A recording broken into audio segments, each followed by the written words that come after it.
आज रोहतक की जनता की बारी है, जहां पर मौजूद है हमारी सहयोगी स्नेहा। वही जरा रोहतक की जनता का मन टटोलेंगी और जानेंगी सवाल क्या है रोहतक के मन में। स्नेहा।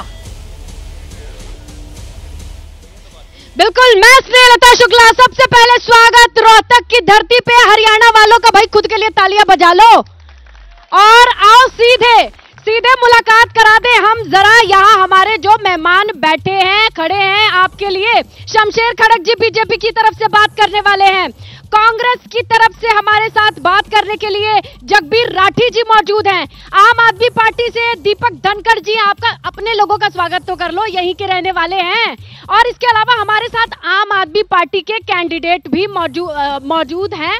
नहीं सॉरी, जेजेपी से कैंडिडेट मौजूद हैं। जगदीश जी, जितेंद्र जी। चलिए अब जरा सवाल जवाब शुरू करते हैं। सबसे पहले कांग्रेस से। अरे कांग्रेस से अच्छा जी, अरे अच्छा माफ कीजिए भाई, एडवोकेट साहब से मिलिए। ठीक है जी, आप भी कैंडिडेट हैं। हमारे साथ दो कैंडिडेट हैं, जेजेपी से और इनलो से। बराबर है जी। अब सबसे पहले बात कांग्रेस की करनी होगी, क्योंकि ये हुड्डा का गढ़ है कहा जाता है। जीत गए तो ये बताए, बड़े वाले हुड्डा जी की छोटे वाले सीएम किन्हें बनाओगे? देखिए, अब चक्कर यही है स्नेहा जी, आप इतने ज्यादा उत्साहित हो रहे हैं कांग्रेस की जीत से थे कि आप बीजेपी के प्रवक्ता के पास पहुंच गए। ना भाई, देखो कांग्रेस बनेगी। सवाल इस बात का कि छोटे हुड्डा बने, बड़े हुड्डा बने, मैं कह रहा हूँ कांग्रेस की सरकार बनेगी और लोगों की भावनाओं के अनुरूप बनेगी। एमएलए जीतेंगे और ये तो एक सुनामी चल रही है, 70 से ऊपर लोग आएंगे, बैठ के विचार करेंगे, जिसके ऊपर भी विधायक राज्य मुख्यमंत्री बन जाएगा। विधायक ही तो नहीं चुने जाते हैं, मर्जी से अशोक तंवर आ गए। हुड्डा साहब खुश है? हाँ, ये सूचना मैं हमारे भाई शमशेर खड़क को देना चाहूंगा कि हरियाणा में कहावत है, जब उल्टे लाकर ना ऊँट पर बैठे न कुत्ता पाट जाएगा। आपका समझ नहीं आओगे, बाकी समझ रहे होंगे। तो समझा दो हमारे दर्शकों को। ऐसा है, जब नैया डूबने लगती है ना, तो ऐसे ऐसे कारनामे होते हैं। अभी आज देखो, ऐसा नेता जो कांग्रेस का एक बहुत बड़े कद का नेता होता था, जिसको ये इंप्रेशन था कि बीजेपी में उसको न्याय मिलेगा, आज फिर उल्टा आ गया। लेकिन एक दलित शैलजा तो वैसे ही नाराज थी, दूसरा दलित और नेता आ गया, कैसे खुश रखोगे ये बताओ? नहीं, वो प्रोपेगेंडा था। वो हमारी बहुत मृदुभाषी बहन है और वो कांग्रेस में रही है। 2019 से बातचीत ना हुई, ये कैसी बात है? मृदुभाषी थी तो फोन कर लेते, बात कर लेते। अरे जब इलेक्शन होता बातचीत घड़ी नहीं करा करते, वोट मांगे अगर हरियाणा में। काम पे फोकस है हमारा, ठीक है ना। हाँ, बातचीत है और सब यार, आपने देखा नहीं, राहुल ने दोनों हाथ पकड़ के इतनी बड़ी जनसभा में सिद्ध कर दिया साथ साथ है, तो कोई ऐसा बात नहीं है। और तंवर जी के आने से दलित वोट और वो मुद्दा वहीं पर दम जाएगा। चलो जी आगे बढ़ते हैं, एडवोकेट साहब से बात करते हैं। देखिए, हाथी और चश्मा का साथ, एडवोकेट साहब बनेगी बात? बिल्कुल बनेगी बात। चौधरी अभय सिंह चौटाला इस प्रदेश के मुख्यमंत्री होंगे और हरियाणा के वारे नारे हो जाएंगे। चौधरी अभय सिंह चौटाला ने घोषणा की है, बेरोजगार युवकों को 21,000 रुपये बेरोजगारी भत्ता मिलेगा, बिजली पानी मुफ्त मिलेगी, बुढ़ापा पेंशन 7500 रुपए की जाएगी, गैस सिलेंडर फ्री मिलेगा। 90 सीट पे तो लड़ लेते अकेले। गठबंधन का ये युग है शुक्ला जी। गठबंधन के तहत हम 53 और 37 का हमारा रेशो है बसपा के साथ, हाथी के साथ हमारा समझौता है। और जब हाथी धूल उड़ाएगा, ना बीजेपी रहेगी ना कांग्रेस रहेगी, इन लोग गठबंधन अपने अपने दावे हैं। लेकिन आम आदमी पार्टी के युवा चेहरा धनखड़ साहब क्या करेंगे? यहाँ पे तो आप जानते ही हैं कि जिस तरीके से हुड्डा आवेगा करते यहाँ पे कई लोग मिल जाएंगे। सबसे पहले आपके दर्शकों को नमस्कार और यहाँ पर बैठे सभी गणमान्य सदस्यों को नमस्कार। जैसा कि बात आपने कहा कि हुड्डा की, चौटाला की, जनता ने सबका राज देख रखा है। चौटाला को भी देख लिया, कांग्रेस का भी 10 साल देख लिया, अब 10 साल बीजेपी का भी देख लिया। आपको क्यों देखें? दिल्ली में देखा है, पंजाब में देखा है। अरविंद केजरीवाल जी ने जो कहा था वो करके दिखाया है। जनता के बीच में जो मुद्दे लेकर गए थे, उन मुद्दों को जमीनी स्तर पर उतारकर उनको पूरा किया है। अब जनता का विश्वास है कि पूरे राष्ट्र में, पूरे भारत में कोई ऐसा। रोहतक के लिए क्या करेंगे जल्दी से बताइए। रोहतक के लिए सबसे बड़ा मुद्दा है युवाओं को लेकर, जो अग्निवीर यहाँ के सबसे, अगर आप हरियाणा में देखो, रोहतक, झज्जर, जींद, सबसे ज्यादा युवा यहाँ पर, आप सुबह ग्राउंड में जाओगे तो 4 बजे प्रैक्टिस करते मिलेंगे। युवा आज के दिन परेशान है, अग्निवीर को बंद करवाएंगे और सेना का सम्मान करेंगे। चलिए जी, सेना का सम्मान करेंगे। आपको क्या लगता है इस बार चाबी जनता के हाथ में है, ताला खुलेगा? चाबी जनता के हाथ में है और पिछली बार की तरह इस बार भी चंडीगढ़ की विधानसभा का ताला जेजेपी की। पिछली बार की तरह करिएगा?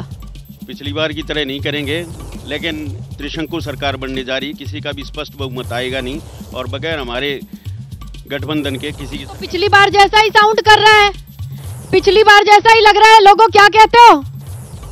हाँ हरियाणा वालों, कहीं ऐसा तो ना हो कि 4 साल कुछ और बाद में कुछ और। ऐसा है, हमारे जेजेपी के साथी ने कहा हम ताला और चाबी से खोलेंगे। इन्होंने तो, इनकी तो चाबी भी गुम होगी, ताला भी गुम होगा। इन्होंने तो सिर्फ शराब बेचने का काम किया और इनके दिन गए। इनकी तो एक ही जीत है पूरी हरियाणा के अंदर, बस इनके प्रत्याशियों को आराम से कोई सुन ले, कोई डरे ना मारे, यही इनकी जीत है। इनका सुपड़ा साफ है, आप पार्टी का भी सुपड़ा साफ है। और कांग्रेस और भाजपा की आपस में लड़ाई है कि 30 कौन लेगा, 32 कौन लेगा। इंडियन नेशनल लोकदल सरकार बनाई। आप तो ये है। अब लेकिन यहाँ पर बीजेपी से सवाल बनता है साहब, आपसे पहले, सबसे पहले तो यही पूछ लेते हैं लोग कि 9.5 साल खट्टर साहब ने बढ़िया काम किया, आप लोग कहते हैं ना पोस्टर में ना रैली में, गए कहाँ? ऐसे है, हमारे जो मुख्यमंत्री खट्टर साहब ने बहुत अच्छा काम किया और उनके एक अच्छा हरियाणा में एक संदेश दिया कि बगैर पर्ची और खर्ची के नौकरी दी। उन्होंने 1,43,000 नौकरी दी। गांव के समाज के सबसे अंतिम वंचित व्यक्ति, जो गरीब व्यक्ति है, उसको नौकरी दी। ये आज पूरे हरियाणा में 2021 में वो जो परीक्षाएं 4-4 बार हुई, उनका रिजल्ट नहीं मिला, बच्चे भटक रहे। 25,000 भर्ती के लिए यहीं सी ग्राउंड पे बच्चों ने आंदोलन किया था। ज्यादा दूर नहीं वो स्टेडियम, 25,000 बच्चों का धरना भी था।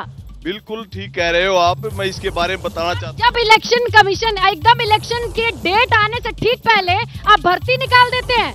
आपकी बिल्कुल जानकारी दुरुस्त नहीं है। भर्ती पहले से निकाल रखी, उसकी परीक्षा हो रही है, रिजल्ट निकालना था और अच्छा जी, अभी मैं यहाँ पे क्लियर करा दूं। रिजल्ट निकालना था और रिजल्ट निकालने के लिए बातचीत हुई तो कांग्रेस के लोगों ने चुनाव आयोग में जाके उसका केस डाल दिया और उसको रोक लगा दी गई। और ये पिछले 3 साल से 4 साल से 2021 से आप लोगों ने अभी तक वो भर्ती ही नहीं मुकम्मल करी। आपको पता नहीं है? अच्छा जी, जनता को पता है, बड़ी भर्तियां निकली हैं। बच्चे यहाँ पर 4-4 बार एग्जाम देके 25,000 बच्चों का धरना था, वो आप लोग नहीं जानते हैं? जानते हैं, कौन ही हुई, मतलब इन भर्ती नहीं निकाली थी, निकाली भी तो आदमी दुखी हुए हैं आज के दिन। देखो जी, फार्म निकला, बोले लीक हो गया तब बच्चा दुखी होगा, पैसा बर्बाद होगा, दोबारा पैसे कहाँ से लाओ? गरीब आदमी फार्म नहीं भर पावे, दुखी होना। आपको क्या लगता है भर्तियों के मसले पे बढ़िया था? हर भर्ती जो भी निकली है उस पर खुद ही लीक करवा लिया, खुद ही चीजें कर ली। चाहे हमारे एडमिनिस्ट्रेशन में कमी थी जो लीक हुआ, हमारा पेपर, हमारी व्यवस्था में कमी थी, तो किसी भी भर्ती को कंप्लीट नहीं किया गया। और अभी एट लास्ट आगे जब, चलिए आप बताइए, बीजेपी से, कांग्रेस से, किससे सवाल? बताओ जी, आप बताओ। महिला नहीं पूछना, बिना सवाल पूछने कैसे बैठे हो? कौन पूछना चाहता है भाई? आप बताओ। मैं ये पूछना चाहता हूँ, अग्निवीर योजना के अंदर आपने ये बताया कि 4 साल के लिए है। यदि भगवान न करे कारगिल जैसा युद्ध आज हो जाए, क्या अग्निवीर उसको जीत पाएंगे? क्योंकि ऐसी समस्या का मसला रहा, अग्निवीर का मसला। आप क्या कह रहे थे? कांग्रेस से जी सवाल, से भी पूछिए, आपके सामने ये सभी हैं, वोट मांग रहे हैं। कांग्रेस से ये सवाल है जी, 10 साल सत्ता में रही, अब 10 साल सत्ता में जब ना रही तो ये दोबारा किस बेस पर माहौल बना रहे हैं कांग्रेस का? ऐसे कौन से मुद्दे हैं? आप क्या सोचते हो? बीजेपी की सरकार तो जाएगी जी, जाएगी। करे कुछ नहीं, झूठ से इसके अलावा और कुछ नहीं करे। आप क्या कहते हो? मैं ये कहना चाहता हूँ, झूठ और बेईमानी का युग खत्म हो गया, सच्चाई और ईमानदारी का आ गया। भाई देखो, 92 साल के ताऊ भी बोल रहे हैं। आप क्या कहो, ठीक चल रही है सब? क्या कैसा है सब? हाँ, इब कुछ भी ना चल रहा,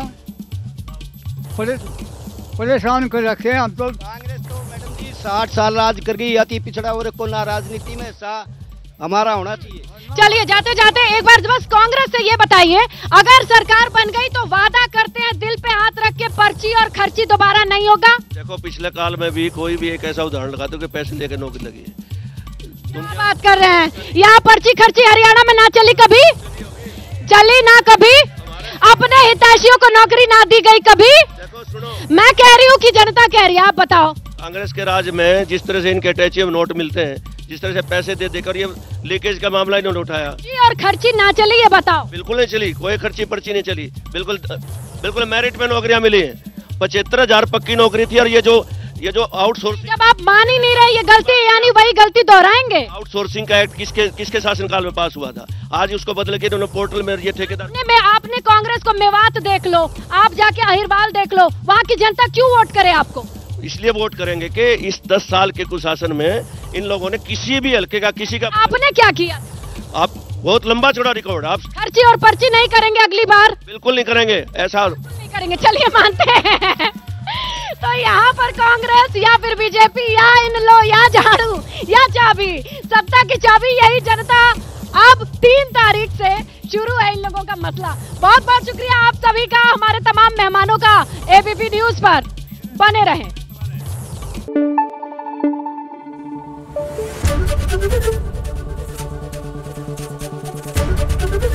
एबीपी न्यूज आपको रखे आगे।